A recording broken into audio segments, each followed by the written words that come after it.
একটা বিধানসভা কেন্দ্রে একজন আক্রান্ত হলে বাকি 8টা বিধানসভা কেন্দ্রে বিজেপির 8 জনকে পেটাতে হবে।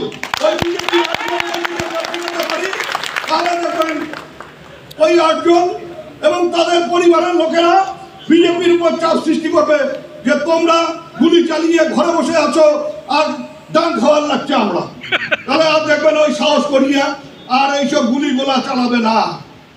ওদের ওই যেটা জগদীশ বলছিল যে এজেন্ট থাকতে দেব না, ও কথা নয়, থাকতে দিবেন না।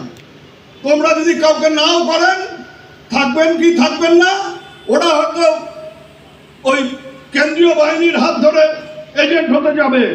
এমন অবস্থা তৈরি করতে হবে কোনো বাপের বেটার যেন এই কথাটা রাত্রে শুয়েও মনে না হয় যে আমি এজেন্ট হব। এখন এজেন্ট হওয়ার সাহসী যাতে কারণ না হয় সেই পরিস্থিতিটা তৈরি করবেন। ভোট হবে ভোটের মতো।